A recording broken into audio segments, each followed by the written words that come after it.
systematic, logical way to follow, and I had this on a Microsoft Word document. Then I printed it out, I cut it out so I could paste it in the back of my Bible. I have every single concordance sheet in my Bible covered up with some topical study that I did in the Bible. I've done probably 4 or 5 dozen searches on all kinds of topics. And that was also part of my establishment in understanding a lot of truth. That took me 8 months. I worked for 2 hours on average every day for 8 months on that project. And so it was a huge time commitment, a lot of effort, and really, I just felt like it had to be done. I mean, I wanted that foundation to be able to have in my Bible. If you look at my Bible, you'll see. I mean, some of you are probably kind of laughing because you've seen my Bible, what it looks like. It's ridiculous. But it's really easy to follow on any topic that you want to study.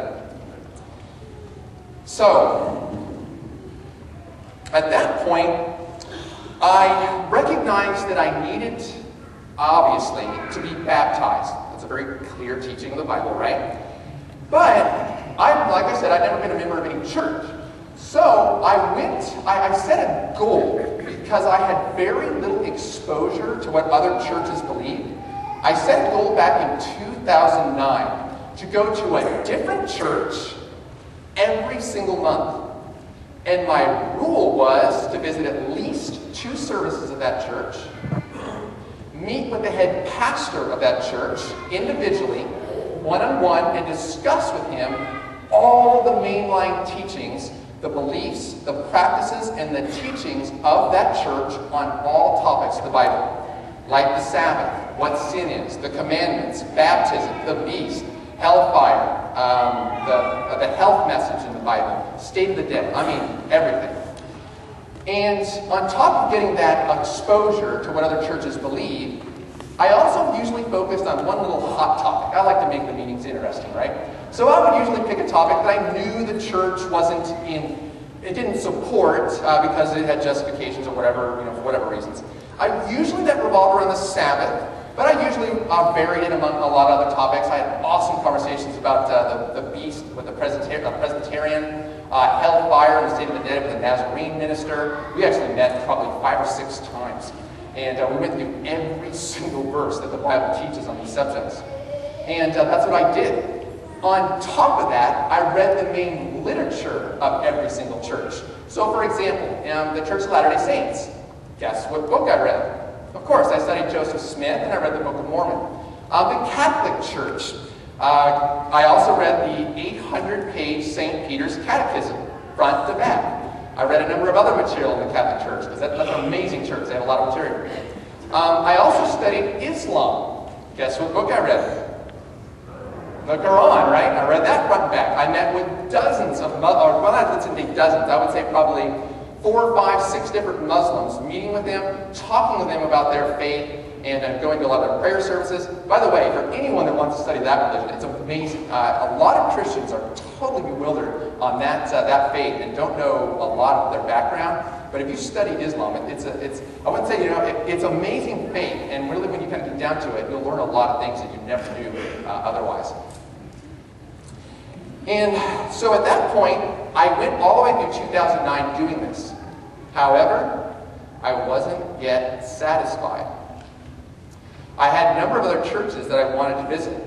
It took me through April 2010, and all in all, I visited 18 different Christian churches, and I studied 3 world religions: Jewish Orthodox, Islam, and Buddhism.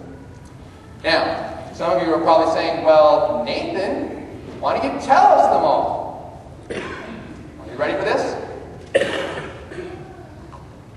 Okay, here it goes. Seventh-day Adventists, Calvary Chapel, Fellowship Baptist, Church of the Nazarene, United Methodists, Presbyterians, St. John's Lutheran, Jehovah's Witnesses, Pentecostals, Assembly of God, Mennonite Brethren, United Church of Christ, Church of Latter-day Saints, Catholic Church, All Saints Anglican, Foursquare Church, Episcopalians, Grace Bible Church, Jewish Orthodox, Islam, and Buddhism. Hope you got all that, because I am not saying that again.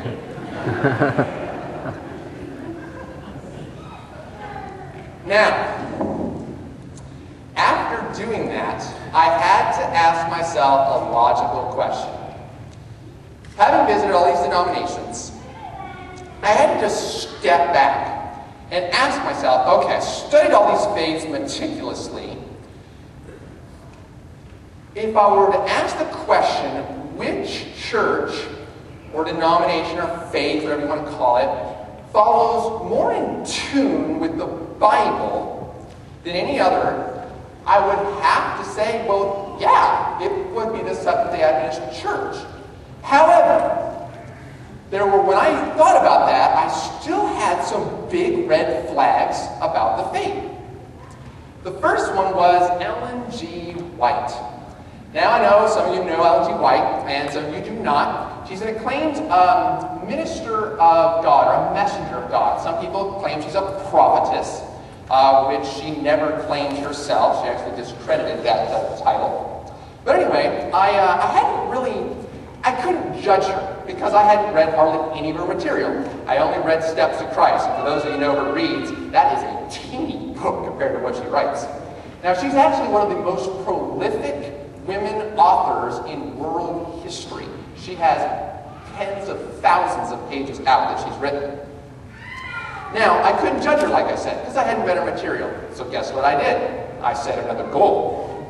I set a goal to read our 5 mainline books, which is part of the Conflict of the Ages series, and I read them all. I read The Desire of Ages, Patriarchs and Prophets, Prophets and Kings, Acts of the Apostles, and, of course, The Great Controversy. I read all 5 in 4 months. And for those that know, those books are not light reads. They're like 600 to 800 pages each. Now, after I had done that, I definitely felt much more comfortable as a messenger of God. She never actually brings out any new doctrine or makes her own claims, but rather she actually magnifies the scriptures and brings in other scriptures as well, bringing to our attention things that we hadn't noticed before in the scriptures. It's an amazing thing, and she writes a lot about hell and a lot of other wonderful things as well to really give us more information about what the Bible already teaches us about. So that was a big one. And then also I talked a little bit more into denominationalism and the existence of the Remnant Church and these types of things. And then after seeing all this and doing all these studies, and by the way, it took me about a year to study the Adventist faith. I mean, like I said, I'm an engineer. It takes a lot of convincing. So I went through meticulously. And when I came all the way down, I had to make a decision. And so that's why I've made the decision to be baptized today. Amen.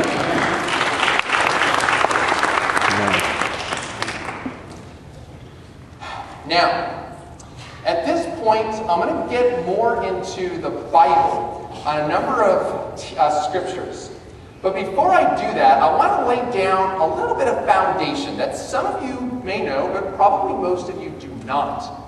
Did you know that there are approximately 240 different denominations in our world today? If you include all of the subgroups, which is all the little divisions of each church, you're going to have approximately 700 different faiths in our world today. Now, with that information, you've got to ask a logical question.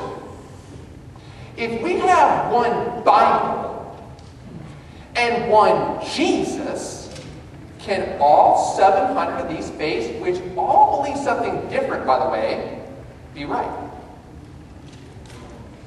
And the obvious answer is, of course not. They have to be part right and part wrong.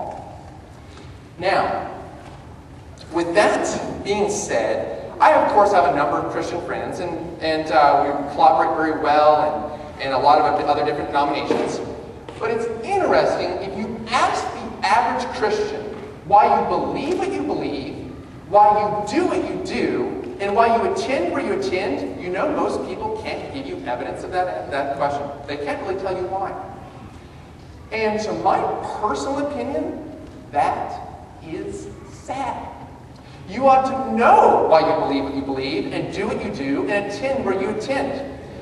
And in fact, that actually is going to lead us into our first Bible verse for this afternoon. I want you all to turn to 1 Peter chapter 3, and we're going to look at verse 15. Now, for those that are unfamiliar with their Bible, 1